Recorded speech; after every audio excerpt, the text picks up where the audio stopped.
నమస్కారం ఘంటారావానికి స్వాగతం. ముందుగా ప్రధానాంశాలు. ఆగస్టు 1న ముచ్చెర్లలో స్కిల్ వర్సిటీకి శంకుస్థాపన. 50 ఎకరాల్లో ఏర్పాటు చేస్తామన్న సీఎం రేవంత్.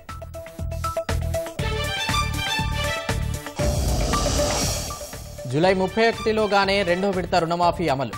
హామీ ఇచ్చినట్లుగా రైతు రుణం తీర్చుకుంటామన్న సీఎం.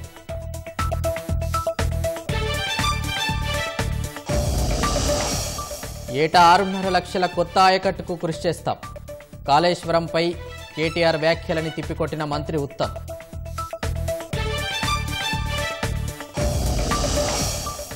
మోటార్లకి మీటర్లపై అసెంబ్లీలో సీఎం తప్పుదోవ పట్టించారు. విద్యుత్ సంస్థల ప్రైవేటీకరణకి కుట్ర చేస్తున్నారన్న భారాస. అధికారంలో ఉన్న ప్రభుత్వానికే ఎంఐఎం మద్దతిస్తుందన్న భాజపా. కొడంగల్లో అక్బరుద్దీన్ పోటీ చేస్తే ఓడిస్తామన్న బండి సంజయ్.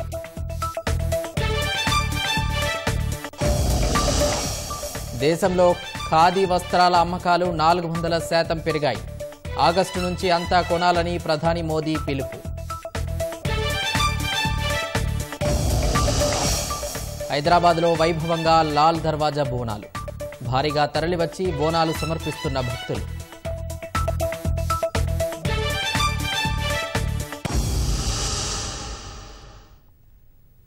జూలైలోగా రెండో విడత రుణమాఫీ పూర్తి చేస్తామని ముఖ్యమంత్రి రేవంత్ రెడ్డి స్పష్టం చేశారు. నాగర్ కర్నూలు జిల్లా కల్వకుర్తి బహిరంగ సభలో పాల్గొన్న సీఎం దివంగత నేత జైపాల్ రెడ్డి చిత్రపటానికి నివాళులు అర్పించారు.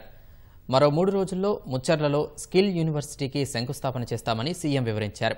2014 ఎన్నికల్లో జైపాల్ రెడ్డిని ముఖ్యమంత్రి అభ్యర్థిగా ప్రకటించి ఉంటే రాష్ట్రంలో కాంగ్రెస్ అధికారంలోకి వచ్చి ఉండేదని రేవంత్ రెడ్డి తెలిపారు. కల్వకుర్తి నియోజకవర్గంలో 100 పడకల ఆసుపత్రి సహా హైదరాబాద్ కల్వకుర్తి శ్రీశైలం రహదారిని 4 లైన్లుగా అభివృద్ధి చేయనున్నట్లు వివరించారు. రాబోయే పంచాయతీ ఎన్నికల్లోనూ భారాసాకు గుండు సున్నానే వస్తుందని సీఎం జోస్యం చెప్పారు. ఈ కల్వకుర్తి ప్రాంతం ప్రజా సమస్యల పరిష్కారంలో సిద్ధాంతాల ప్రాతిపదికన రాజకీయాలను చూసింది. ఒక ఎడమ కృష్ణారెడ్డి గారు కావచ్చు, ఒక దాప గోపాల్ రెడ్డి గారు కావచ్చు, ఒక మహేంద్రనాథ్ గారు కావచ్చు, ఉత్తమ పార్లమెంటేరియన్ కీర్తిశేషులు జైపాల్ రెడ్డి గారు కావచ్చు. ఏ రోజు కూడా పదవులతోని వాళ్లకు గౌరవం రాలే. వాళ్లతోనే పదవులకు వన్నె వచ్చింది, గౌరవం తెచ్చింది. వారు ఆ పదవిలో ఉంటే ఆ పదవి గౌరవమే పెరిగింది తప్ప వాళ్ళ హోదా పెరిగినట్టుగా వాళ్ళు ఎప్పుడు భావించలే. అదేవిధంగా మిత్రులారా, రైతు రుణ మాఫీ పార్లమెంటు ఎన్నికల్లో ఓ సన్నాసి దూలం లెక్క పెరిగిండు కానీ దూడకున్న బుద్ధి కూడా లేదు.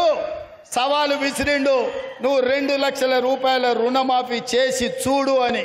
నేను చెప్పిన ఆగస్టు నెలలో తప్పకుండా 2 లక్షల రూపాయల రైతు రుణమాఫీ చేసి రైతుల రుణం తీర్చుకుంటా అని సవాలు విసిరి ఆగస్టు రాకంటే ముందే 1 లక్ష రూపాయల రైతు రుణమాఫీ చేసి పేదవాళ్ల ఖాతాలో 6,093 కోట్ల రూపాయలు ఇప్పటికే వేసిన. ఈ రోజు ఈ వేదిక మీద నుంచి తెలంగాణ రాష్ట్రంలో ఉన్న లక్షలాది మంది రైతాంగానికి నేను మాట ఇస్తున్నా, మళ్ళీ రెండో విడత ఖచ్చితంగా 30 తారీఖు జూలై దాటకంటే ముందే 1,50,000 రూపాయల మీ బాకీని చెల్లించి రైతు రుణం తీర్చుకుంటా అని చెప్పి ఈ కల్వకుర్తి గడ్డ మీద నుంచి నేను మాట ఇస్తున్నా. ఇదే కాదు, 2 తారీఖు నుంచి 14 తారీఖు వరకు నేను విదేశీ పర్యటనకు వెళ్తున్నా. వచ్చిన ఎంబడే 2 లక్షల రూపాయల వరకు రైతులకున్న రుణాలను మొత్తాన్ని ఆగస్టు నెలలో పూర్తి చేసి మీకు ఇచ్చిన మాట నిలబెట్టుకొని తెలంగాణ రైతాంగం యొక్క రుణం తీర్చి మీ రుణము తీర్చుకునే బాధ్యత ఇచ్చినందుకు మీకు కృతజ్ఞత చెప్పుకునే అవకాశం ఆగస్టు నెలలో నేను తీసుకుంటాను తెలియజేస్తున్నా. ప్రజలని వంచినందుకు 2023లో ప్రభుత్వానికి రాకుండా ఓడగొట్టిండ్రు. బుద్ధి మారక అహంకారం తగ్గక అల్పం మాటలు మాట్లాడుతుంటే పార్లమెంటులో గుండు సున్నా ఇచ్చిండ్రు టీఆర్ఎస్కు. ఇప్పటికి కూడా వాళ్ళ బుద్ధి మారలే. ప్రభుత్వం చేస్తున్న సంక్షేమ కార్యక్రమాలకు, ప్రభుత్వం తీసుకుంటున్న నిర్ణయాలకు సంపూర్ణంగా సహకరించి ప్రతిపక్ష పాత్ర పోషించి ఈ ప్రభుత్వానికి సూచనలు ఇస్తే కనీసం పంచాయతీ ఎన్నికల్లో ఏమైనా వస్తుండే. కానీ ఇప్పుడు పంచాయతీ ఎన్నికలలో కూడా వాళ్ళకు వచ్చే అవకాశం లేదు. ఇక్కడున్న వేదిక మీద ఉన్న మా నాయకులకు నేను ఒక మాట చెప్పదలుచుకున్నా. ఇక్కడున్న మా కార్యకర్తలకు అసెంబ్లీ ఎన్నికలు అయిపోయినాయి, పార్లమెంట్ ఎన్నికలు అయిపోయినాయి, నాయకుల ఎన్నికలు అయిపోయినాయి. ఇప్పుడు రాబోయేది sarpanch, MPTC, ZPTC, municipal councillor ఎన్నికలు. అంటే కార్యకర్తల ఎన్నికలు. కార్యకర్తల ఎన్నికల కోసం ఈ వేదిక మీద ఉన్న నాయకులు నాతో సహా గ్రామాలు తిరిగి, తండాలలో, గూడాలలో, మారుమూల పల్లెల్లో తిరిగి కాంగ్రెస్ జెండా మోచిన మిమ్మల్ని ప్రజా ప్రతినిధులుగా గెలిపించుకునే బాధ్యత మాది. సంస్కృతి వారసత్వాన్ని కాపాడడంతో పాటు ప్రపంచ పటంలో రాష్ట్రాన్ని తమ ప్రభుత్వం సగర్వంగా నిలుపుతుందని సీఎం రేవంత్ రెడ్డి అన్నారు. హైదరాబాద్లోని కుతుబ్ షాహీ హెరిటేజ్ పార్కులో నిర్వహించిన అగాఖాన్ ట్రస్ట్ ఫర్ కల్చర్ కార్యక్రమంలో సీఎం రేవంత్ రెడ్డి, మంత్రి జూపల్లి, ఎంపీ అసదుద్దీన్ పాల్గొన్నారు. Qutb Shahi heritage park 7 tombs నిర్మాణ నైపుణ్యానికి, సాంస్కృతిక గొప్పతనానికి నిదర్శనమన్నారు. కుతుబ్ షాహీ వారసత్వ సంపద పరిరక్షణ ప్రాజెక్టును రాష్ట్ర సాంస్కృతిక శాఖతో కలిసి అగాఖాన్ ఫౌండేషన్ చేపట్టి 100 కంటే ఎక్కువ స్మారక చిహ్నాల పరిరక్షణ చేపట్టిందన్నారు. 106 ఎకరాల విస్తీర్ణంలో చేపట్టిన ఈ కార్యక్రమం అతిపెద్ద పరిరక్షణ ప్రయత్నానికి నిదర్శనమని సీఎం రేవంత్ రెడ్డి కొనియాడారు. Telangana is home for architectural marvels like Charminar, Kuli Qutub Shahi tombs, Golconda Fort, Paiga tombs, 1000 Pillar Temple in Wangal, and Ramappa Temple, Alampur Temple.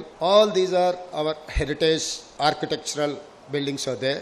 The Kuli Qutub Shahi Heritage Park and 7 tombs stand as a proof of architectural brilliance and cultural richness of Kuli Qutub Shahi dynasty. Our government will preserve and protect the cultural and heritage of Telangana and proudly place it in the world map. ఏటా 6.5 లక్షల కొత్త ఆయకట్టుకు కృషి చేస్తామని నీటిపారుదల శాఖ మంత్రి ఉత్తమ్ కుమార్ రెడ్డి స్పష్టం చేశారు. కాళేశ్వరం ప్రాజెక్టుపై కేటీఆర్ వ్యాఖ్యలను ఖండిస్తున్నట్లు చెప్పిన మంత్రి ఉత్తమ్ బాధ్యతారాహిత్యంగా మాట్లాడుతున్నారని ఆక్షేపించారు. 15 రోజులకు ఒకసారి పనుల పురోగతిపై సమీక్షిస్తామన్న మంత్రి ఉత్తమ్ కాళేశ్వరం కుంగడానికి కేసీఆర్ బాధ్యత వహించాలని హితవు పలికారు. నీళ్లు ఎత్తిపోస్తే కాళేశ్వరం బ్యారేజీల ఉనికికే ప్రమాదమని ఎన్డీఏసీఏ నివేదిక ఇచ్చిందని గుర్తు చేశారు. తమకు ఎలాంటి రాజకీయ దురుద్దేశాలు లేవని, ప్రాజెక్టును ఎలా ఉపయోగంలోకి తేవాలనే దానిపైనే ఆలోచిస్తున్నామని పునరుద్ఘాటించారు. ప్రాధాన్యత ప్రాజెక్టులను సాధ్యమైనంత త్వరగా పూర్తయ్యేలా చర్యలు తీసుకోవాలని అధికారులను నీటిపారుదల శాఖ మంత్రి ఉత్తమ్ కుమార్ రెడ్డి ఆదేశించారు. హైదరాబాద్ జలసౌధలోని నీటిపారుదల ఉన్నతాధికారులతో మంత్రి దృశ్య మాధ్యమ సమీక్ష నిర్వహించారు. భేటీలో నీటిపారుదల శాఖ సలహాదారు ఆదిత్యనాథ్ దాస్, కార్యదర్శి రాహుల్ బొజ్జా తదితరులు పాల్గొన్నారు. ప్రాజెక్టులో క్షేత్రస్థాయిలో ఉన్న సమస్యలను గుర్తించి వీలైనంత త్వరగా పనులు పూర్తి చేయాలని ఉత్తమ్ సూచించారు. Loan repayment 10,820 crores for capital expenditure for works. Irrigation విషయంలో ఒక కొత్త చాప్టర్ ఓపెన్ చేయాలని, మరింత మెరుగ్గా పనిచేయాలి. అమూల్యమైన ప్రజాధనం మనం ఉపయోగిస్తున్నాం. రైతులకి, ప్రజలకు మేలు జరిగే విధంగా పనితీరు ఉండాలని చెప్పి మేము సమీక్ష చేసుకోవడం జరిగింది. మా ప్రభుత్వం హయాంలో 6 నుంచి 6.5 లక్షలు కొత్త ఆయకట్టు సృష్టించాలనే విధంగా మా plan of action way forward ఉంటుందని చెప్పి మేము నిర్ణయించుకుని టార్గెట్స్, మంత్ వైజ్ యాక్టివిటీ ఈ రాష్ట్ర వ్యాప్తంగా ఇంజనీర్లతో వీడియో కాన్ఫరెన్స్ ఏర్పాటు చేసుకోవడం జరిగింది. కమిషన్ల కకృతి కోసం ఇరిగేషన్ ప్రాజెక్టులు కట్టారు తప్పితే రైతుల మేలు కోసం కాదు. ఈ 5 ఏళ్ల కాలంలో సుమారు 30 లక్షల ఎకరాల కొత్త ఆయకట్టు ఇవ్వడానికి మా ప్రయత్నం మొదలుపెట్టాం. కాళేశ్వరం ప్రాజెక్టు పై మళ్లీ కల్వకుంట్ల తారక రామారావు బాధ్యతారహితమైన మాటలు, కొన్ని దిక్కుమాలిన మాటలు మాట్లాడాడు. వారి ఇమ్మెచ్యూరిటీ, అసలు ఇంకిత జ్ఞానం ఉందా లేదా అనుమానం వస్తుంది. తీవ్రంగా ఖండిస్తున్నాను. మీరు చేసిన దోపిడీ కారణంగా, మీ కమిషన్ల కక్కుర్తి వల్ల, పూర్ ప్లానింగ్, డిజైన్, కన్స్ట్రక్షన్, ఓఎండం వల్ల రాష్ట్రంలో రైతులు ఇబ్బంది పడుతున్నారు తప్పితే అసలు అవగాహన లేకుండా అర్ధరహితమైన మాటలు, అది చాలా సిల్లీ రిమార్క్స్ కూడా ఉన్నాయని చెప్పి నేను మనం చేస్తున్నాను. కేటీ రామారావు ఆయన పేరు మార్చుకుని జోసెఫ్ గోబెల్స్ రామారావు అని పెట్టుకుంటే బెటర్ ఉండేదేమో. ఎందుకంటే ఇంత అబద్ధ ప్రచారమా? వాళ్ళు మనందరినీ తాకట్టు పెట్టి ఈ రాష్ట్రంపై శాశ్వతంగా ఫైనాన్షియల్ బర్డన్ నెట్టేసిండ్రు. తుమ్మడి ఎట్టి దగ్గర ప్రాజెక్టు పూర్తి చేసి ఉంటే ఆ ఒకటే లిఫ్ట్ తో ఎల్లంపల్లి నిండేది. 38,500 కోట్లతో పని పూర్తి అయిపోయేది. అరే మీ హయాంలోనే కూలిపోయింది, మీ హయాంలోనే నేషనల్ డ్యామ్ సేఫ్టీ అథారిటీకి వచ్చింది, మీరు ముఖ్యమంత్రి ఉండగానే వాళ్ళు రిపోర్ట్ ఇచ్చిండ్రు ఇది నాసిరకం అని. స్టోరేజ్ చేయాలి, లిఫ్ట్ చేయాలి, స్టోరేజ్ చేయాలి, లిఫ్ట్ చేయాలి అంటే అర్థరహితమైన మాటలు. పంప్ హౌస్ చేసి ఎక్కడ నీళ్ళు లిఫ్ట్ చేయాలి? అన్నారంలో సీపేజ్ లీకేజ్, బుంగలు, సుందిలలో. మీరు కట్టిన 3 బ్యారేజెస్ లో లోపాలున్నాయి. మీలాగా మాకు రాజకీయ దురుద్దేశం లేదు. రైతులకు జరిగే నష్టానికి బీఆర్ఎస్ పార్టీ, గత బీఆర్ఎస్ ప్రభుత్వం, కేసీఆర్ అనే కుటుంబ సభ్యులే బాధ్యులు. దోపిడీ చేసుకుంది మీరు, నిందలు మాపై నేస్తారా? ముఖ్యమంత్రి రేవంత్ రెడ్డి పేరు అబద్దానికి పర్యాయపదంగా మారిందని మాజీ విద్యుత్ శాఖ మంత్రి జగదీష్ రెడ్డి విమర్శించారు. మోసాలు, అబద్దాలతో అధికారంలోకి వచ్చిన కాంగ్రెస్ సర్కార్ వాటితోనే పాలన సాగిస్తోందని ధ్వజమెత్తారు. హైదరాబాద్ భారాసా భవన్లో మాట్లాడిన జగదీష్ రెడ్డి సీఎం రేవంత్ రెడ్డి అసెంబ్లీ సాక్షిగా ప్రజలను తప్పుదోవ పట్టించారని ఆరోపించారు. కేంద్ర ప్రభుత్వం మెడపై కత్తిపెట్టినా రైతుల మోటార్లకు మీటర్లు పెట్టేందుకు కేసీఆర్ ఒప్పుకోలేదని వివరించారు. రేవంత్ రెడ్డి చదివిన పేపర్ అబద్దమని, అది ఉదయ్ పథకానికి సంబంధించినదని వెల్లడించారు. విద్యుత్ వినియోగదారులను త్వరలోనే కసాయి వాళ్లకు అప్పగించేందుకు సీఎం రేవంత్ కుట్ర చేస్తున్నారని జగదీష్ రెడ్డి దుయ్యబట్టారు. వారు స్వయంగా వారిచ్చిందే ఇప్పుడు నేను తీసుకొచ్చిన ఇక్కడికి. దీంట్లో ఇంత దుర్మార్గంగా ఒక వాక్యాన్ని వదిలేసి, ఒక పదాన్ని వదిలేసి మీకు చదివి వినిపిస్తా. Installation of smart meters for all consumers other than agriculture consumers. దీంట్లో స్పష్టంగా అదర్ దెన్ అగ్రికల్చర్ కన్జ్యూమర్స్ అని రాసున్న వాక్యాన్ని మింగేసి కన్జ్యూమింగ్ అబవ్ 500 యూనిట్స్ అనే పదాన్ని చదివండి. మీకు అది కూడా వినిపిస్తా. Installation of smart meter for all consumers above 500 units. ఇక్కడ చూసారు కదా మీరు, దీన్ని కావాలని మింగేసి ఒక మామూలు పరీక్షలో పాస్ అవుతానో ఫెయిల్ అవుతానో అని భయపడేవాడని కాపీ కొట్టేవాడు కూడా ఇంతకంటే దరిద్రంగా పనిచేయడు, ఒక ముఖ్యమంత్రి అయ్యండి. హైదరాబాద్లో భూముల ధరలు భారీగా పెరగడంతో వాటి పరిరక్షణ కోసం రాష్ట్ర ప్రభుత్వం ప్రత్యేక చర్యలు చేపట్టింది. నగరం చుట్టూ ఉన్న ప్రభుత్వ భూములను గుర్తించి వివరాలు పక్కాగా నమోదు చేసేందుకు ప్రత్యేక అధికారులను నియమించింది. ఎవరైనా ప్రభుత్వ భూములను ఆక్రమిస్తే తక్షణం ఫిర్యాదు చేసేందుకు ప్రత్యేక toll free number, control room నంబర్లను అందుబాటులోకి తెచ్చింది. భూ ఆక్రమణలకు సంబంధించిన సమాచారం అందిస్తే కఠిన చర్యలు తీసుకుంటామని హైడ్రా కమిషనర్ రంగనాథ్ తెలిపారు. సమాచారం ఇచ్చి వారి వివరాలను గోప్యంగా ఉంచుతామని తెలిపారు. శ్రీపాదసాగర్ ఎల్లంపల్లి ప్రాజెక్టు ఎత్తిపోతల జలాలు మధ్య మానేరు ప్రాజెక్టుకు తరలిస్తున్నారు. గోదావరి నదీ జలాలను ఎల్లంపల్లి నుంచి నంది, గాయత్రి పంప్ హౌజుల ఎత్తిపోతలతో ఎస్ఆర్ఎస్పీ వరద కాలువ, అక్కడి నుంచి గ్రావిటీ ద్వారా మధ్య మానేరు ప్రాజెక్టులోకి వెళ్తున్నాయి. 4 బాహుబలి పంపు సెట్లతో సుమారు 12,600 క్యూసెక్ల ఎత్తిపోతలు చేపట్టారు. ఒక్కరోజులోనే సుమారు 1 టీఎంసీ ఎత్తిపోతల జలాలు మధ్య మానేరు ప్రాజెక్టులోకి చేరాయి. కనిష్ట నీటి నిల్వతో ఉన్న జలాశయాల్లోకి ఎత్తిపోతల జలాలు చేరుతుండటంతో జలకళ సంతరించుకుంది.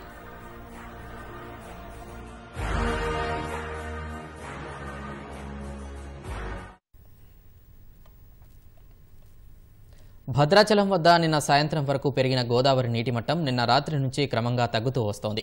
నిన్న సాయంత్రం 53.8 అడుగులకు చేరిన గోదావరి నీటి మట్టం క్రమంగా తగ్గుతూ ఈరోజు సాయంత్రానికి 49 అడుగుల వద్ద ప్రవహిస్తోంది.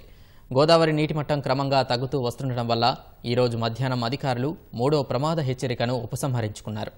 సాయంత్రం వరకు గోదావరి నీటి మట్టం 48 అడుగుల కంటే తగ్గితే అధికారులు 2వ ప్రమాద హెచ్చరికను కూడా ఉపసంహరించుకోనున్నారు. గోదావరి నీటి మట్టం క్రమంగా 53 అడుగుల వరకు పెరిగి తగ్గుతూ ఉండడంతో భద్రాచలం చుట్టుపక్కల కొన్ని ప్రాంతాల రహదారులు ఇప్పుడే వరద నీటి నుంచి బయటపడుతున్నాయి. గోదావరి నీటి మట్టం ఇంకా తగ్గితే చాలా రోజులుగా జలదిగ్బంధంలో ఉన్న గ్రామాలు వరద నుంచి ఉపశమనం పొందనున్నాయి.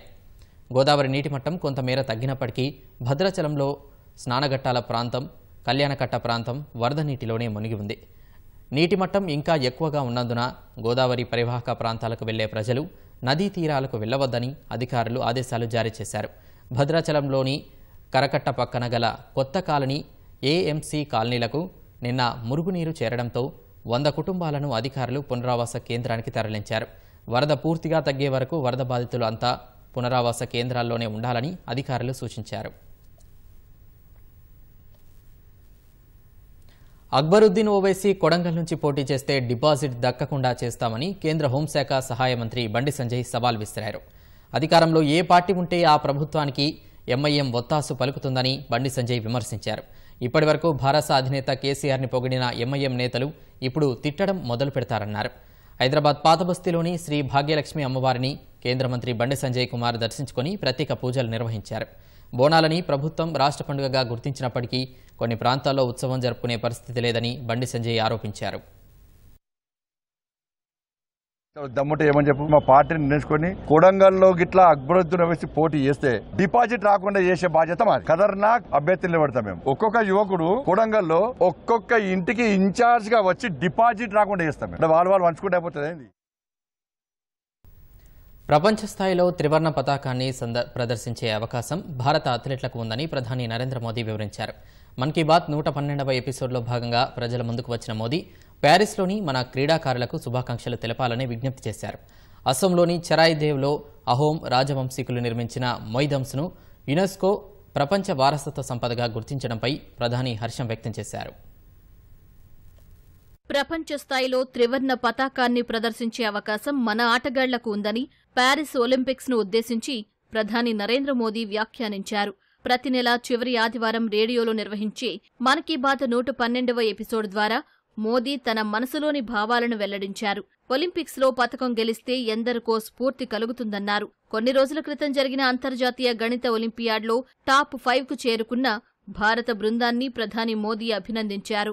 इस समय पूरी दुनिया में पेरिस ओलंपिक्स छाया हुआ है. ओलंपिक्स हमारे खिलाड़ियों को विश्व पटल पर तिरंगा लहराने का मौका देता है. देश के लिए कुछ कर गुजरने का मौका देता है. आप भी अपने खिलाड़ियों का उत्साह बढ़ाइए. Cheer for Bharat. అసోంకు చెందిన చారిడియో మైదానాన్ని యునెస్కో ప్రపంచ వారసత్వ ప్రదేశంగా గుర్తించడంపై ప్రధాని మోదీ హర్షం వ్యక్తం చేశారు. భారత్ నుంచి యునెస్కో జాబితాలో చేరిన 43వ ప్రదేశంగా నిలిచినట్లు చెప్పారు. అహోం రాజవంశీకులు వారి పూర్వీకుల మృతదేహాలను, విలువైన వస్తువులను చారిడియో మొయిదమ్స్లో ఉంచేవారని ప్రధాని తెలిపారు. యునెస్కో గుర్తింపు వల్ల పర్యాటకం పెరుగుతుందన్న మోదీ యాత్రికులు ఈ ప్రదేశాన్ని తమ యాత్రలో భాగం చేసుకోవాలని కోరారు. ఆగస్టు 7న చేనేత ఉత్పత్తుల దినోత్సవాన్ని నిర్వహించుకుంటున్నట్లు ప్రకటించిన ప్రధాని మోదీ స్థానిక ఉత్పత్తులను ప్రోత్సహించాలని ప్రజలను కోరారు. వాటిని మై ప్రోడక్ట్ మై ప్రైడ్ పేరిట సామాజిక మాధ్యమాల్లో షేర్ చేయాలని సూచించారు. దేశంలో ఖాదీ వస్త్రాల వ్యాపారం 400% పెరిగి 1.5 లక్షల కోట్లకు చేరిందన్నారు. చేనేత రంగం పెద్ద ఎత్తున నూతన ఉపాధి అవకాశాలను కల్పిస్తున్నట్లు చెప్పారు. ఆగస్టు నుంచి ఖాదీ వస్త్రాలను కొనుగోలు చేయాలని ప్రధాని మోదీ ప్రజలకు సూచించారు. డ్రగ్స్ కట్టడికి, బాధితుల రిహాబిలిటేషన్ కోసం కొత్త పోర్టల్ను అందుబాటులోకి తెచ్చినట్లు ప్రధాని వెల్లడించారు. हर परिवार की ये चिंता होती है कि कहीं उनका बच्चा ड्रग्स की चपेट में ना आ जाए. अब ऐसे लोगों की मदद के लिए सरकार ने एक विशेष केंद्र खोला है जिसका नाम है मानस. ड्रग्स के खिलाफ लड़ाई में ये बहुत बड़ा कदम है. कुछ दिन पहले ही मानस की हेल्पलाइन और पोर्टल को लॉन्च किया गया है. सरकार ने एक टोल फ्री नंबर 1933 जारी किया है. इस पर कॉल करके कोई भी जरूरी सलाह ले सकता है या फिर रिहेबिलिटेशन से जुड़ी जानकारी ले सकता है. अगर किसी के पास ड्रग्स से जुड़ी कोई दूसरी जानकारी भी है तो वो इसी नंबर पर कॉल करके नारकोटिक्स कंट्रोल ब्यूरो के साथ साझा भी कर सकते हैं. मानस के साथ साझा की गई हर जानकारी गोपनीय रखी जाती है.